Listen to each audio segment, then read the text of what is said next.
Snow fell in thick, quiet sheets, turning the city into a muted painting of white and gray. The streetlights glowed like tired stars, their lights softened by the drifting flakes. A black luxury sedan rolled slowly down the narrow road, its tires crunching against the frozen slush. Inside, Victor Hale sat alone in the back seat, his posture straight, his expression distant. The world outside the window felt far away, like something happening to someone else. He was used to speed, to movement, to places blurring together as deals were closed and fortunes expanded. Tonight, though, something had made him ask the driver to slow down. Victor was a man who owned towers of glass and steel, whose name was spoken in boardrooms with respect and sometimes fear. His calendar was filled months in advance, every hour measured and monetized. Yet as the car passed through this older part of the city, a strange weight pressed against his chest. These streets had not changed much in decades. The buildings leaned toward each other as if sharing secrets, their brick faces worn and cracked. Snow clung to fire escapes and window ledges, hiding rust and decay beneath a fragile beauty. The car stopped at a red light, and Victor's gaze drifted to the sidewalk.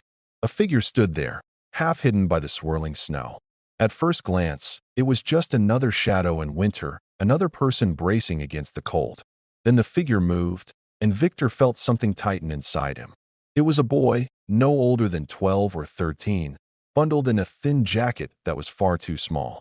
His hands were bare, red and trembling as he tried to warm them by breathing into his palms. A cardboard sign hung from his neck, its edges bent and damp. The words were written in uneven letters, struggling to stay legible through the snow. Victor leaned forward, narrowing his eyes, as if distance alone had been the problem. He had seen poverty before, of course.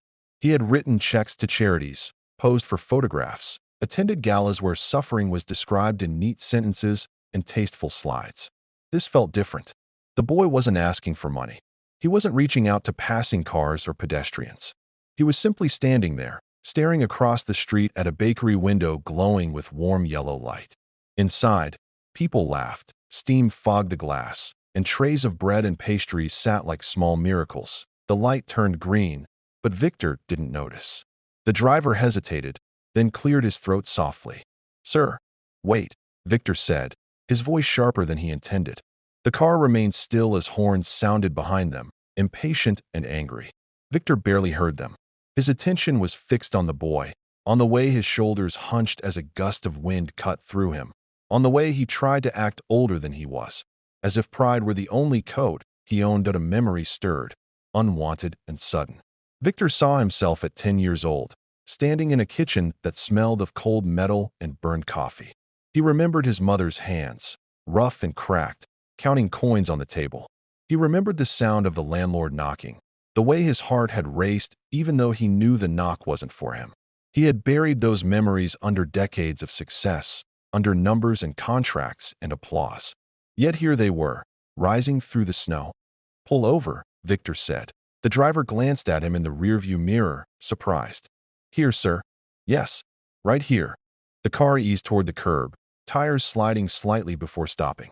Victor opened the door, and the cold rushed in, sharp and immediate, biting through his coat. For a moment, he stood there, hesitating. He wasn't sure why he was getting out. He told himself it was curiosity, or guilt, or maybe just the need to prove that he was still capable of doing something unplanned. But as his feet touched the snow-covered sidewalk, he knew it was something deeper. The boy noticed him then. His eyes widened, not with hope, but with caution. He took a small step back, as if expecting to be scolded or chased away. Victor raised a hand, not in greeting, but in reassurance. He walked slowly, deliberately, aware of how imposing he must look in his tailored coat and polished shoes. When he was close enough, he read the sign. "I'm not lazy. I'm cold. My mom is sick." The words hit him harder than any accusation could have. Victor swallowed, feeling his throat tighten. "What's your name?" he asked. The boy hesitated, then answered quietly. "Eli. How long have you been standing out here, Eli?" "Since it started getting dark," the boy said. "People don't stop much when it snows." Victor nodded, as if this were a business report, as if he could analyze it and move on. But his eyes drifted again to the bakery, to the warmth just across the street. "Have you eaten today?"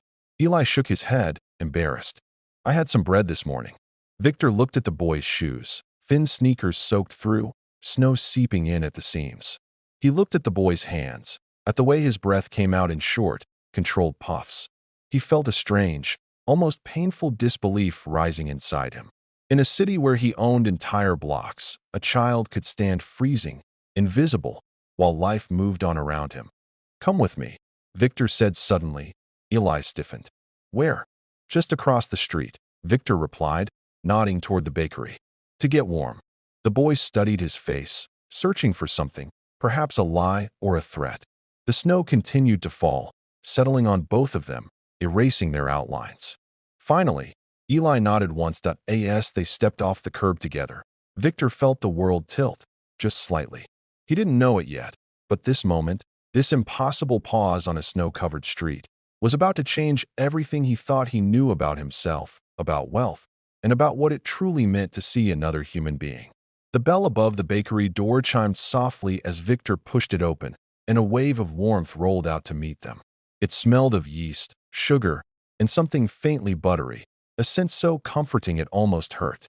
Eli hesitated on the threshold, his wet shoes squeaking slightly against the tiled floor.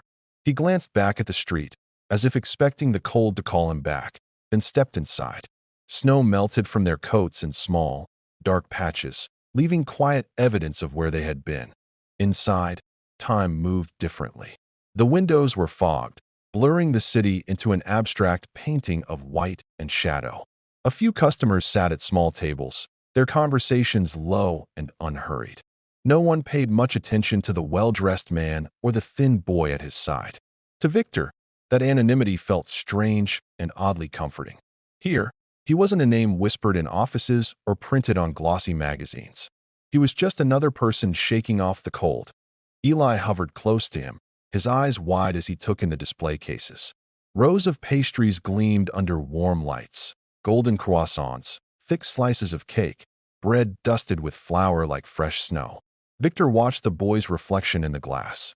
Eli tried not to stare, but hunger has its own gravity, pulling the gaze again and again. Victor felt a tightening in his chest, a mix of guilt and resolve. Sit, Victor said gently, pointing to a small table near the window. Eli obeyed, perching on the edge of the chair as if afraid to take up too much space. Victor approached the counter, his shoes clicking softly on the tile. The woman behind the counter looked up, her face lined but kind, her hands dusted with flour. What can I get you? She asked. Victor didn't hesitate. 2 hot chocolates. And one of everything he wants. The woman smiled, glancing past Victor at Eli. You hear that, sweetheart? Eli's eyes widened in panic. He shook his head quickly, mouthing, It's too much, though no sound came out. Victor turned back, meeting his gaze. It's fine, Victor said quietly. Just choose. Eli swallowed and pointed timidly. That one. And maybe that. His finger hovered, then dropped. As if even that felt like asking too much. Victor nodded to the woman. Add a sandwich. And some bread to go. She raised an eyebrow, amused. Big appetite. For more than one day, Victor replied. When Victor returned to the table, Eli was rubbing his hands together, trying to coax feeling back into them. Victor set the mugs down first. Steam curled upward, fogging Eli's glasses. The boy wrapped his hands around the mug as if it were something alive. He closed his eyes when he took the first sip, a small sound escaping his throat before he could stop it. Embarrassed, he looked up quickly. Sorry. Don't be, Victor said. It's hot. Eli nodded, then took another careful sip, more confident this time. When the food arrived, he froze again, staring at the plate in disbelief. Victor slid it closer to him. Eat, he said. Slowly. Eli obeyed. He ate like someone who had learned to be careful, taking small bites, pausing as if expecting to be told to stop. Victor watched him, pretending to focus on his own drink. Each bite seemed to thaw something invisible, not just in the boy, but in Victor as well. Memories rose uninvited. His own hunger as a child, the way he had learned to stretch a meal, to make it last as long as possible. After a while, Eli relaxed. Color crept back into his face. He glanced up between bites. Thank you, he said softly. You didn't have to. Victor studied him, choosing his words. Sometimes we do things because we have to, he said. just not for the reasons we think." Eli frowned, not quite understanding, but nodded anyway. Silence settled between them, not awkward, just quiet. Outside, snow continued to fall, the world moving on without urgency. Victor felt something shift inside him, like a door he'd kept locked for years creaking open. "Your sign?" Victor said after a moment. "You said your mom is sick." Eli's shoulders tensed. "Yeah, she's been sick for a while. She used to work, but then she couldn't get out of bed anymore. I try to help." "How?" "I get food when I can. Medicine sometimes. We stay in a room above an old store. It's cold, but it's better than outside." He said it matter-of-factly, as if this were simply the way things were. Victor stared into his mug, the dark surface reflecting his face back at him. He thought of the apartments he owned that sat empty, of the numbers in his accounts that grew even while he slept. A strange disbelief washed over him again, sharper now. How could two realities exist in the same city and never truly touch? "Does anyone help you?" Victor asked. Eli shrugged. "Some people give change. Some tell me to go away. Most just don't see me." Victor felt the words land like a quiet accusation, though he knew Eli hadn't meant them that way. He reached into his coat, then stopped himself. This wasn't about money, not in the way he usually understood it. He looked at the boy, really looked at him, and saw not a problem to be solved, but a life unfolding under impossible weight. "Finish eating," Victor said. "Then we'll figure out the rest." Eli looked up, hope and fear tangled together in his eyes. "The rest?" Victor nodded slowly. "I stopped my car for a reason," he said. "I don't believe in coincidences." Outside, the snow thickened, wrapping the street in silence. Inside the bakery, under the soft glow of lights and the hum of quiet voices, two lives that should never have crossed sat facing each other, unaware that this simple warmth, this shared table, was the beginning of something neither of them could yet imagine. They left the bakery wrapped in borrowed warmth, the kind that lingered in the bones even as the cold tried to reclaim them. Victor held the door open as Eli stepped back onto the sidewalk, clutching a paper bag heavy with bread and pastries. The snow had thickened, muting the city further, turning headlights into soft halos and footsteps into whispers.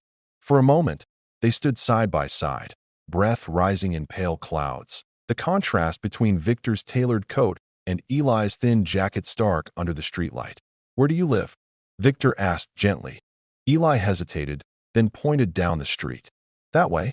Not far." Victor glanced toward his car, where the driver waited, engine idling, warmth and leather seats just a few steps away.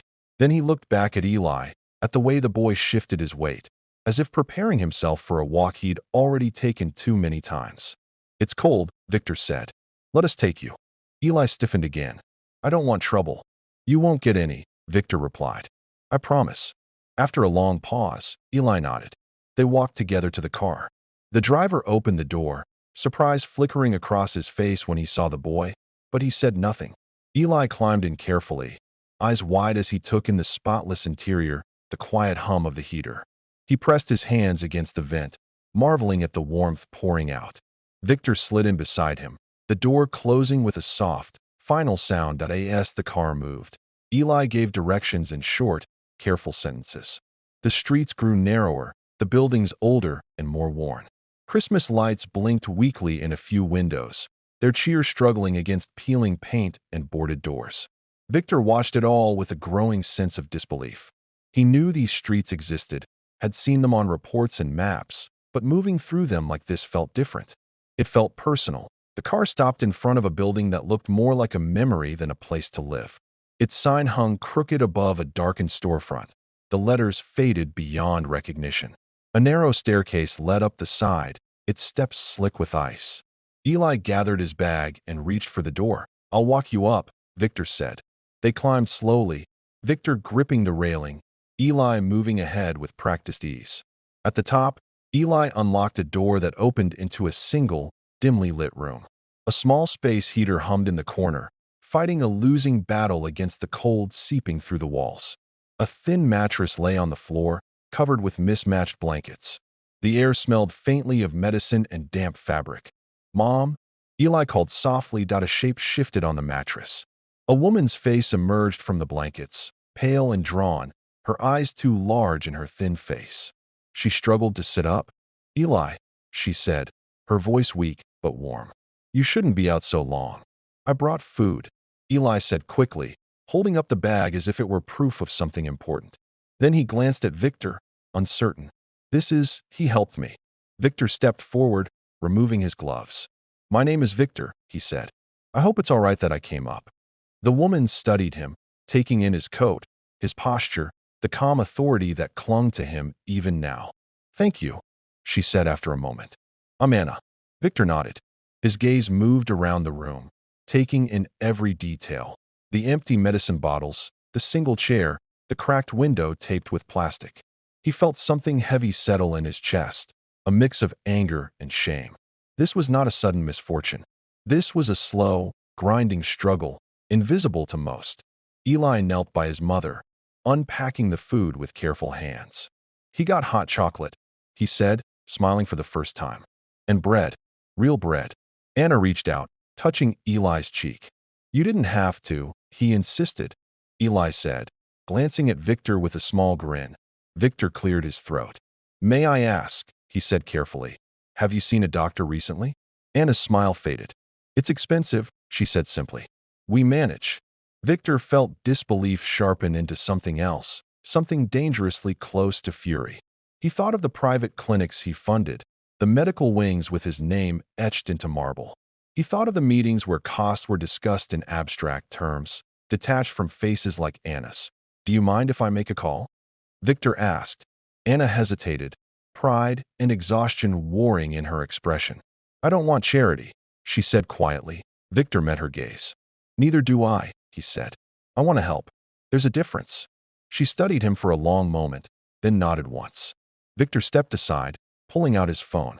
His voice was low, controlled, as he spoke to someone on the other end. He gave an address, asked questions, listened, then asked more. When he hung up, something in his expression had changed. The businessman was still there, but so was something else, something raw and human. A doctor will come tomorrow morning, Victor said. A good one. And there will be heat, proper heat, by tonight. Anna stared at him, disbelief and fear mingling in her eyes. Why? She asked. Victor looked at Eli, who was watching him intently, as if afraid this might all disappear. Because no child should have to stand in the snow to keep his family alive, Victor said quietly. And because I walked past too many times before. Silence filled the room, broken only by the hum of the heater. Snow tapped softly against the window. Eli's eyes filled with tears he tried hard not to let fall. You don't even know us, Anna whispered. Victor nodded. I know enough. As he turned to leave, promising to return in the morning, Victor felt the weight of what he had seen settle deep inside him. The snow-covered street where he had stopped no longer felt like an accident. It felt like a reckoning. And as he stepped back into the cold night, he realized that what he couldn't believe wasn't the poverty or the suffering. It was how close it had been all along, and how long he had chosen not to see it.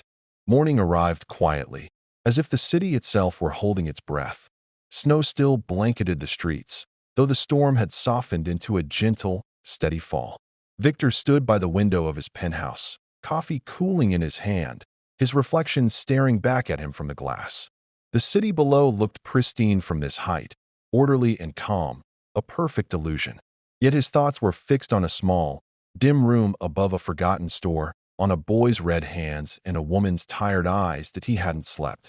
Every time he closed his eyes, he saw Eli standing under the streetlight, proud and freezing.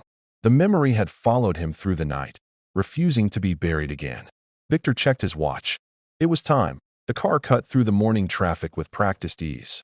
When they reached the old building, Victor noticed the changes immediately. A service van was parked outside, workers unloading equipment. Warm air poured from the open stairwell door. Inside, the stairs were dry, freshly salted. Small things, perhaps, but to Victor they felt monumental. He knocked gently. Eli opened the door, his face lighting up in surprise. You came back, he said, as if this were something rare and precious. I said I would. Victor replied. The room looked different already. A portable heater hummed efficiently in the corner, its warmth filling the space. The doctor was there, a calm woman in her 40s, her bag open beside her. Anna lay on the mattress, propped up on pillows, color already returning faintly to her cheeks. "Good morning," the doctor said, nodding to Victor. "Your timing is perfect." Victor stepped inside, removing his coat. Eli hovered close, watching every movement. The doctor explained in measured tones, describing tests, treatment options, words like manageable and recoverable floating in the air like cautious hope. Anna listened, her eyes never leaving the doctor's face, as if afraid the words might vanish. "It will take time," the doctor said finally. "But she needs rest, warmth, and consistent care, all of which we can provide." Anna exhaled shakily, a hand covering her mouth. "Thank you," she whispered, not just to the doctor, but to the room itself. Victor felt something loosen in his chest. He had signed contracts worth billions without a second thought. Yet this simple shift from despair to possibility, felt heavier, more real. The doctor packed up. Victor knelt in front of Eli. "I have something to ask you," he said. Eli straightened, suddenly serious. "Okay. Would you and your mom be willing to stay somewhere else for a while? Somewhere warmer, safer?" Eli glanced at Anna, uncertainty flickering across his face. Anna hesitated, then nodded slowly. "If it helps him," she said, "and if it helps us heal." Victor smiled gently. "It will." By afternoon, they were on the move. Victor had arranged a temporary apartment not far away, clean and bright, with windows that let in real light. When Eli stepped inside, he froze, just like he had in the bakery, eyes wide as he took in the space. He ran his hand along the couch, then laughed, a short, surprised sound that filled the room. "It's huge," he said. "It's yours," Victor replied. "For now." Anna sat down carefully, her hands trembling as she touched the soft fabric of the chair. Tears slid silently down her cheeks. "I don't know how to thank you." Victor shook his head. "You already have," he said, "by trusting me." Later, as Anna rested in the bedroom, Victor and Eli sat at the kitchen table. Sunlight reflected off the snow outside, flooding the room with brightness. Victor poured juice into 2 glasses. "Do you go to school?" Victor asked. Eli shrugged. "I used to. I stopped when Mom got sick." Victor nodded. "Would you like to go back?" Eli's eyes lifted, cautious hope blooming there. "Really? Really?" Eli's smile was slow, as if he were afraid to break it. "I like science," he said.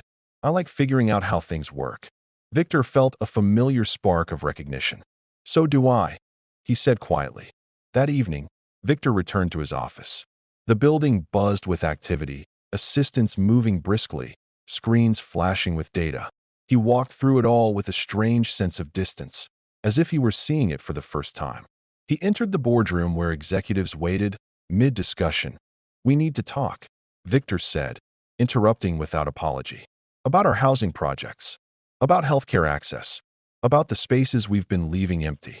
The room fell silent. Heads turned. This was not on the agenda. Victor met their gazes, his voice steady. "We've been measuring success wrong," he said. "And it stops today." That night, as Victor stood once more by his window, he watched the snow finally begin to melt, water tracing new paths along the streets below. He understood now that stopping the car had not been an interruption to his life. It had been a correction. And for the first time in years, the future didn't feel like something to conquer, but something to build, carefully, deliberately, and together. Change did not arrive all at once. It came quietly, in measured steps, the way snow melted rather than shattered. Days turned into weeks, and the city slowly shed its white skin, revealing wet pavement and the stubborn green of early spring. Victor found himself dividing his time differently now. Meetings still filled his calendar, but they no longer felt like the center of his world. Between boardrooms and briefings, his thoughts kept drifting back to the small apartment where Eli did his homework at the kitchen table and Anna learned, day by day, to breathe without pain. The apartment had become a place of cautious joy. Anna grew stronger, color returning to her face, her movements less tentative.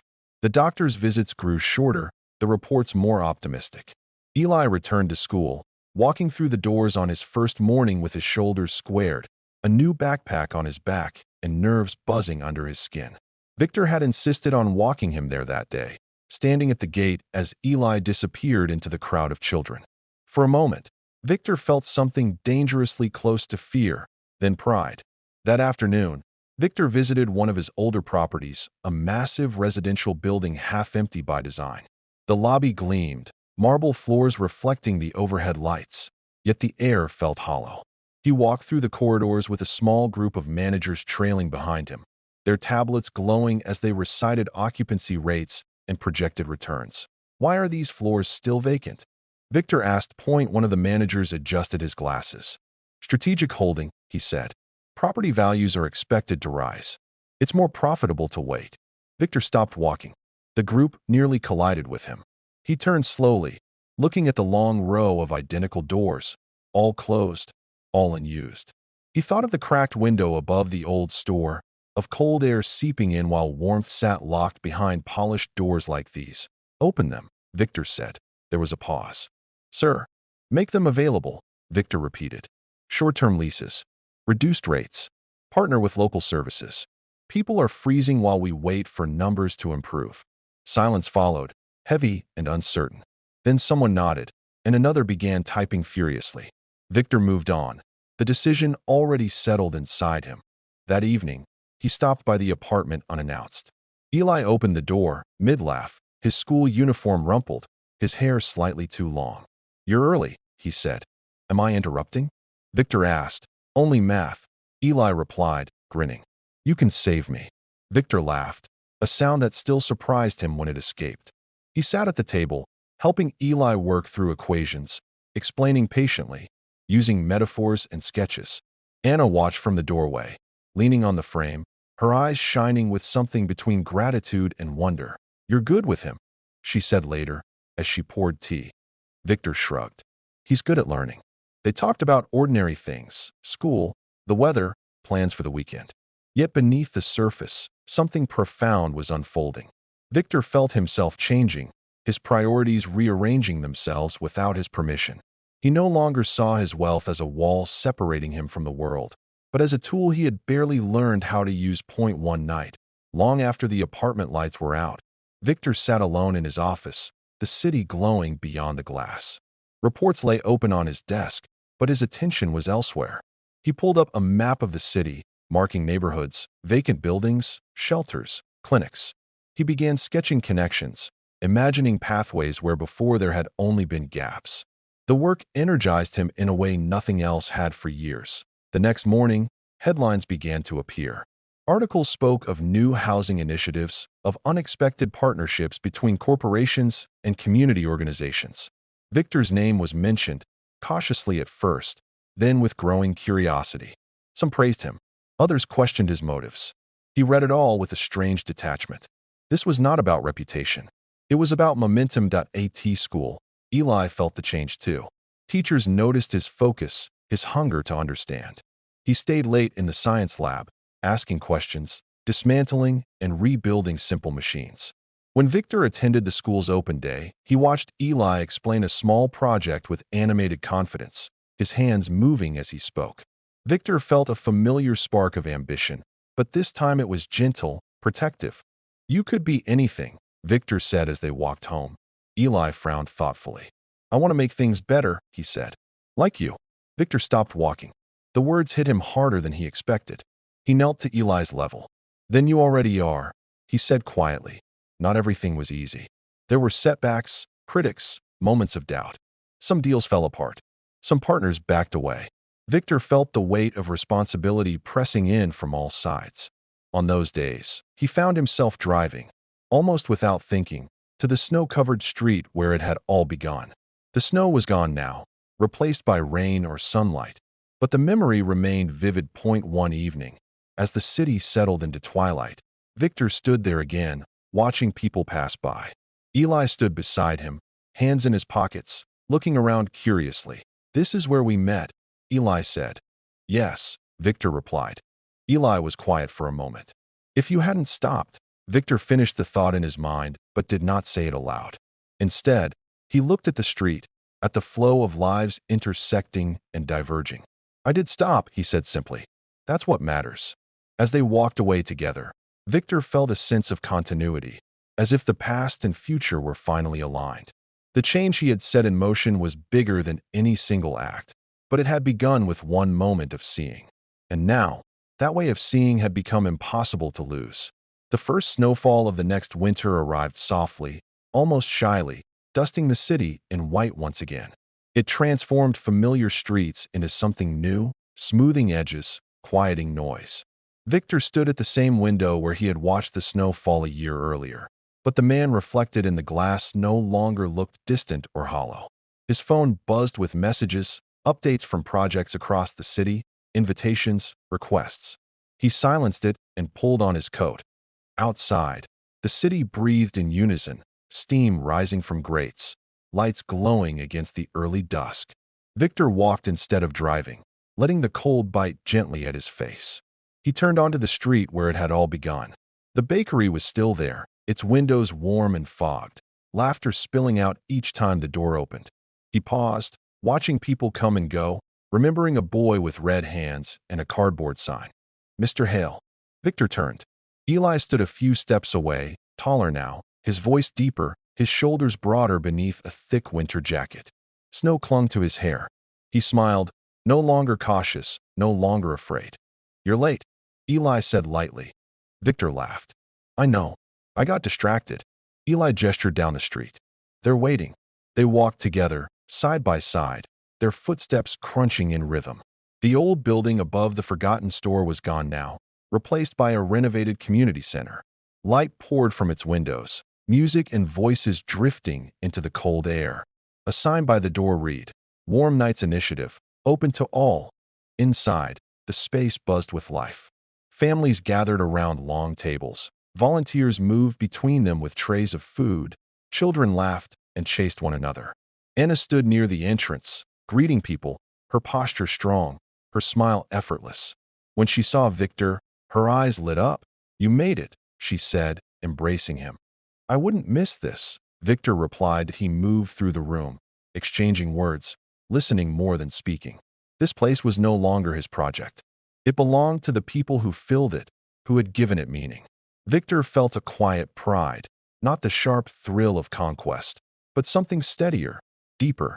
Later, as the evening settled, Victor stepped outside. Snow continued to fall, thicker now, the streetlights glowing like beacons. Eli joined him, hands in his pockets, watching the flakes drift down. "Do you ever think about that night?" Eli asked. "Every day," Victor said. Eli nodded. "I used to think everything important happened somewhere else, to other people. And now?" Victor asked. Eli smiled. "Now I know it can start anywhere." They stood in silence for a while, the cold wrapping around them. Victor thought of the man he had been before, the one who measured life in margins and milestones. That man felt distant now, not erased, but transformed. Wealth still mattered, but not as a finish line. It was a beginning, a responsibility. Inside, a small group gathered near the door. A woman stepped forward, her hands shaking slightly as she spoke. "I just wanted to say thank you," she said. "Last winter, I slept in my car. Tonight, my kids are warm." Victor met her gaze, nodding. "I'm glad you're here." She hesitated, then asked, "Why did you do it?" The room grew quiet. People turned, listening. Victor considered the question carefully. "Because I stopped," he said. "And when I did, I finally saw." Later, when the center began to empty, Victor and Eli walked back toward the bakery. Snow covered their tracks almost as soon as they made them. The city felt timeless, suspended between past and future. "Next year," Eli said, "I'm applying for a science program. They work on clean energy." Victor smiled. "You'll change the world." Eli shrugged, embarrassed. "Maybe just a part of it." They reached the bakery, the bell chiming softly as they stepped inside. The warmth wrapped around them, familiar and comforting. Victor ordered 2 hot chocolates, just like the first time. They sat by the window, watching the snow fall. Victor looked at Eli, then at the street beyond the glass. He understood now that miracles were rarely loud or dramatic. They were quiet decisions, moments of attention, the choice to stop instead of rushing past. As the city outside disappeared beneath fresh snow, Victor felt a profound peace settle over him. The disbelief he had felt that first night had transformed into clarity. He could believe what he saw now, because he had helped shape it. And as long as he kept stopping, kept seeing, the story would never truly end.